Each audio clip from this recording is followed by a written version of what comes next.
एक motherly instinct होतं की आपल्या मुलांना जर अशी काही प्रसंग सामोरे जाण्यास तर त्यांना या गोष्टी माहीत असल्या पाहिजेत की आपण कोणाशी एकट्यात बोलू नये किंवा आपल्याला कोणी चुकीच्या पद्धतीने स्पर्श करत असेल किंवा चुकीचे काही ॲडव्हान्सेस होत असतील, हे त्यांना आधीच जर माहीत असलं तर असे गुन्हे होण्यापासून आपण राखू शकतो.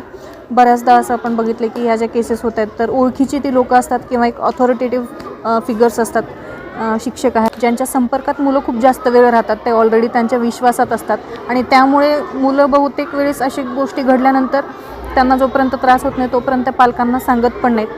आपण जर सोप्या पद्धतीने हा विषय मुलांसमोर मांडला किंवा दररोजच्या रुटीनमध्ये दररोजच्या याच्यामध्ये आपण मुलांना अशी जर सवय लावली की आपल्याला कोणी चुकीच्या पद्धतीने स्पर्श करू नये किंवा कुठल्या प्रकारचा स्पर्श हा सुरक्षित आहे आणि कुठल्या प्रकारचा स्पर्श हा चुकीचा आहे हे जर त्यांना आधीच माहीत असलं तर मुलं लगेच त्याला रेजिस्ट करतील.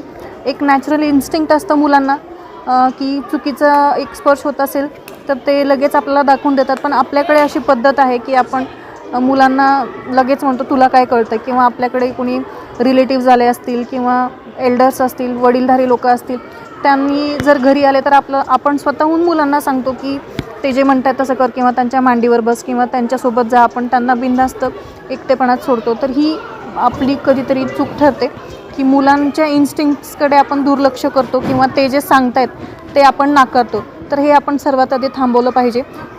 बऱ्याचदा मुलांच्या बिहेवियरमध्ये चेंज आपल्याला दिसून येतं किंवा एखाद्या व्यक्तीच्या जवळ जाण्यास ते नकार देतात किंवा शाळेमध्ये जर असं काही होत असेल तर शाळेत जाण्यास ते नकार देतात. तर यामागचं आपण आधी सगळ्यात आधी कॉज शोधून काढलं पाहिजे की त्या व्यक्तीला ते का रिजेक्ट करत आहेत किंवा शाळेत जाण्यास का नकार देत आहेत. त्यांचे जे इन्स्टिंक्ट्स आहेत, त्यांचं जे रिझनिंग आहे त्याला अगदीच रिजेक्ट किंवा ते धुडकावून लावण्याऐवजी आपण जर त्यामागचा हेतू शोधून काढला तर बऱ्याचदा आपल्याला लक्षात येईल की मुलांना काहीतरी आपल्याला त्रास होतो आणि त्यासोबतच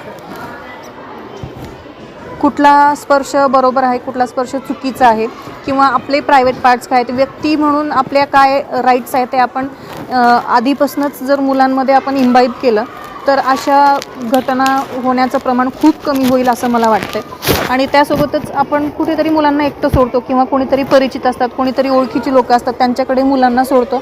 तर हे पण आपल्याला बघायला पाहिजे की आपण त्यांना सोडल्यानंतर त्यांच्यासोबत काय होतं आहे किंवा जर त्यांनी एखादा वृत्तांत आपल्याला सांगत असतील की आज असं झालं किंवा त्यांनी असं केलं तर हे पण आपल्याला दुर्लक्ष करायचं नाही आहे. योग्य प्रकारे जर आपण मुलांना सांगितलं, त्यांच्यामध्ये अवेअरनेस आपण घडवून आणली तर अशा घटना होण्यापासून बऱ्याच प्रमाणात बचाव होईल असं वाटतं. आणि याच हेतूने हे सॉन्ग लिहिण्यात आलं आहे. मला असं वाटतं की प्रत्येक पालकांनी आपल्या मुलांकडे लक्ष द्यावं. याचा अर्थ असा की ते काय सांगतायत किंवा त्यांच्या हालचालीमधनं, त्यांच्या एक्सप्रेशन्समधनं, त्यांच्या वागण्यातून आपल्याला काय लक्षात येतं हे इग्नोर करू नये.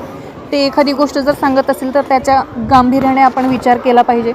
आणि या ज्या गोष्टी आहेत, एक व्यक्ती म्हणून की तुला काय कळतं किंवा तू अजून लहान आहेस, तुला कळत नाही, ह्या गोष्टी बाजूला ठेवून त्यांच्या वागण्यातून आपल्याला ते काय संदेश देतात याच्याकडे आपण जर लक्ष दिलं तर बऱ्याच प्रमाणात असे गुन्हे होण्यापासून त्यांचा बचाव होईल. आपल्या मुलांच्या वागण्यामध्ये, त्यांच्या दररोजच्या रुटीनमध्ये जर अचानकपणे फरक येत असेल, एखाद्या व्यक्तीला एखाद्या जागेला किंवा शाळेला तर ते अचानकपणे रिजेक्ट करत असतील तर आपल्याला वेळीच त्याकडे गांभीर्याने लक्ष देणं गरजेचं आहे. कारण त्यांच्या बिहेवियरल चेंजेस त्याचं मूळ कारण असं असू शकतं की त्यांना कुठेतरी डिस्कम्फर्ट जाणवतो आहे, कुठली तरी गोष्ट त्यांच्या मनाविरुद्ध होते किंवा त्यांना कुठला तरी त्रास होतो आहे. तर ही शाळेला न जाण्याची बहाणे आहेत किंवा हे चुकीचं वागणं आहे असं म्हणण्यापेक्षा ते तसं का वागत आहेत हे बघणं आपल्याला जास्त गरजेचं आहे. आणि वेळीच जर आपण याकडे लक्ष दिलं, हे गांभीर्यानं घेतलं की त्यांच्या बिहेवियरमध्ये का चेंजेस होत आहेत किंवा एखाद्या जागेला, एखाद्या व्यक्तीला ते का रिजेक्ट करत आहेत याचं मूळ जर आपण शोधण्याचा प्रयत्न केला तर मला असं वाटतं की मुलांच्या विरोधात जे काही घटना होत आहेत, जे गुन्हे होत आहेत ते होण्यामध्ये त्याचं प्रमाण बरंचसं कमी होईल.